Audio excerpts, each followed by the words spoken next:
Right, guys, listen up. Ben, you up with Joe. Is it even legal? 17 yesterday! They enjoying it down there? Yeah, loving it. This is a good job for him. Don't go in tomorrow. I have to. We're way behind. Have you heard from the boys? No, why? There were 35 miners down in the mine. They don't know exactly what's happened at the moment. There's been an explosion at the mine. Critical objectivity is a fallacy. We all understand that, I hope. But it's even more of a myth in a country as small as ours, when the degrees of separation are so few. As I watched the credits roll on Pike River, on Labour Day incidentally, and that symbolism wasn't lost on me, I saw the names of friends, relatives, acquaintances, and former and current colleagues, some of whom I've known for nearly 40 years. It's simply not possible to put the blinkers on and pretend that I don't have relationships there that should be respected. Luckily, they're all doing some of the very best work I've seen from them. There's something else about struggling for objectivity in Aotearoa, New Zealand, and that's how close we are to the subjects. It's difficult to watch a film like Pike River, about a tragedy and a scandal that I consider to be a stain on our national history, and not be already rooting for a particular outcome, for it to be arguably something that's different to what the filmmakers are trying to do. I'll try and navigate my way around that here. In November 2010, 31 miners and contractors entered the Pike River mine on New Zealand's west coast to do a day's work. During the afternoon, there was a methane explosion, and it is assumed now that 29 of those men died either instantly or shortly afterwards. The Pike River mine was a new facility still being developed, and hundreds of millions of dollars had been invested for only 42,000 tonnes of production. Owners were under pressure from shareholders, management was under pressure from owners and the board, and workers were under pressure from management. But it was only workers whose lives were put at risk that day. What happened up there? Where are they going in? We need to make sure the recovery is safe. Recovery? All the men are dead. We'll bring them home. Well, whatever it takes, we'll bring them home. There are 28 families, all wanting the same thing. That the promise made to you is kept, that your men will not be abandoned. Robert Sarkies' film Pike River makes the decision not to focus on events inside the mine. A different film would be full of foreboding as the men went to work, showing us close-ups of dodgy safety equipment or hissing methane leaks, but instead deals with the aftermath of the accident for the men's families, particularly Anna Osborne, whose husband Milton died, and Sonia Rockhouse, who had 2 sons working in the mine that day. Dan was working near the entrance and survived. Ben did not.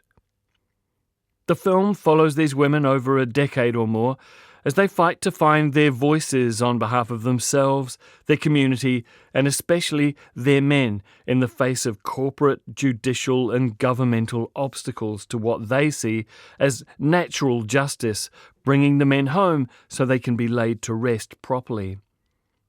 On the way, we learn a little about the state of safety culture at the mine, how easy it is for corporations to avoid their responsibilities by going into receivership or claiming on their insurance. And we see from a distance how power in New Zealand can close ranks and look after its own. But that's not the main topic of the film.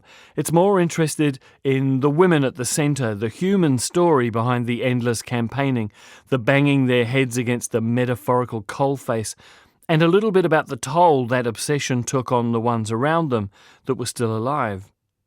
Melanie Linsky as Osborne and Robin Malcolm as Rockhouse show us that they are 2 of the best that we've ever had, even though I felt at times as if it would have been a greater challenge for both of them if the roles had been reversed. Sarkies' direction is as sure-footed as ever, and it's full of lovely, subtle moments. The West Coast is a character in its own right with the help of Gin Lone's photography, and if the film has a tendency to meander a bit at times, that's because Fiona Samuel's script hews closely to the frustrating real-life events. Is it a perfect film? No, it's not.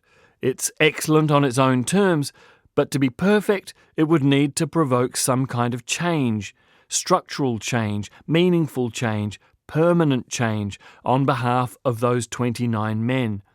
It would need audiences to leave the theatre fired up about the injustice of the system and the inadequacy of our culture and determined to do something about it. Helen Kelly would have known all this, but as she's ably portrayed by Lucy Lawless, in the film she's a fellow cancer sufferer, an empathy engine, not the tireless activist for systemic reform that she was in life. The gains that were made to our health and safety legislation in 2015, partly as a result of Pike River, are about to be unwound by a government that argues that the risk of workers not coming home at the end of the day should be shouldered by the least powerful, not the most, all in the name of going for growth. While our politicians argue about what the economic value of a life should be, we should be telling them what we think is acceptable, and that it's not 29 men dying in a mine with bugger all safety protections. But that isn't what this film does. It wants to provide catharsis, a punching-the-air moment that'll send audiences out feeling good. But we shouldn't be feeling good. We should be furious. I'm not sure why New Zealand films are so coy about politics. Maybe it's those few degrees of separation I talked about at the beginning of this review. So what are you going to do? We're going to stop them. This is an occupation. We're not going anywhere.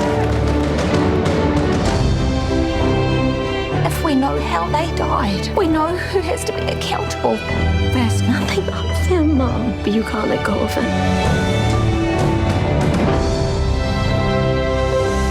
I want the truth for my son, and I want justice. I would have given up a long time ago if it hadn't been for you.